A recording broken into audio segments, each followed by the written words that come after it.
Hey guys, I'm Pixel Dan, and this is a review of the new Nickelodeon Teenage Mutant Ninja Turtles Dogpound.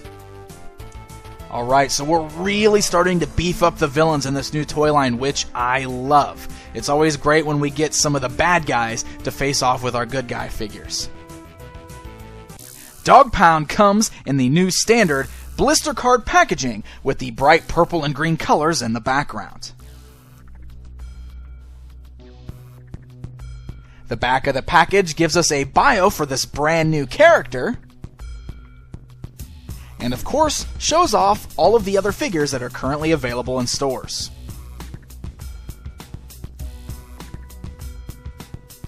Alright, so Dogpound here is one of Shredder's new mutant villains in the brand new animated series on Nickelodeon. Taking a look at him outside of the packaging, you'll notice that he is one big and beefy figure, which is really cool. I mean, looking at the size of this guy in your hands, he's got that really big chunkiness to him that I think is a lot of fun, and kids are going to love this just because holding this giant figure in their hands, bashing him around, I really love the size. Standing up next to the Turtles, you'll notice he's not that much taller than them as far as height goes, but he is a lot wider and chunkier than them, and he's a very heavy-feeling action figure. So I'm not sure exactly how his scale is supposed to look compared to the Turtles in the cartoon, but he is noticeably bigger as far as the action figure goes. He's got a pretty neat design as well. The face has got just these deep black eyes and this giant grin on his face with all these sharp teeth showing, which is really cool looking. And looking at all the little details like the bones sticking out of him on the figure are kind of neat. His back has these giant white bones that are jutting out of his back. And you'll also notice that his left hand is like a big furry paw with some bones jutting out of the top of his hand, while his right hand is a skinny, all-bone hand. So that's kind of gruesome. I mean, he's got one hand that's obviously normal, and then the other hand is missing fur and is just really bony and kind of small and just kind of creepy looking. But it's a neat design for the character overall. So one thing that I've really got to point out, though, is the lack of paint detail on this figure. It looks like this might be one where Playmates really had to cut back, probably because he was a bigger figure, he cost a little bit more to mold and make, and it kind of hurt us as far as the paint goes. You'll notice that he is wearing some straps, like a harness of some sort. You'll see him kind of coming out from underneath his head and going around his shoulders. They are completely unpainted. They just are the same color as his fur underneath. And looking on the back, you can see it even again.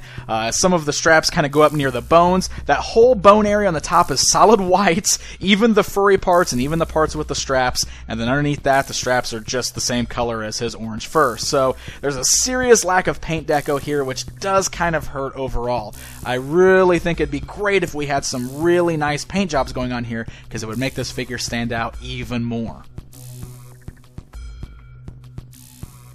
So as far as his articulation goes, the head, since it's on the front of the body, it just kind of rocks left and right there. He's got ball-like joints at the shoulders, so you can move the arms outwards, forwards, backwards. He does have swivels at the wrists, so you can rotate the hands there. He has waist-cut articulation, hinge joints at the thighs, so the legs can move outwards, forwards, and backwards. Then there's no other articulation in the legs. They're just solid down underneath that. But then his tail on the back has the ability to swivel. So he's not overly articulated by any means, but you can move him around a little bit. And like I said, this is a good figure for kids to definitely be bashing around. So Dogpound doesn't come with any other accessories, again most likely because he's such a big figure, but he is a really cool looking character. The only big flaw is the fact that his paint job is just not really up to snuff. I would have loved to see a lot more paint deco going on in this guy. I think that would have made him look a lot better. As it is, he's still an okay figure, and I definitely still say probably pick this guy up. If nothing else, it helps to beef up your villains. Plus, I mean, this is going to be one of Shredder's top henchmen in this new cartoon, so the completist in you is probably going to want to grab this guy.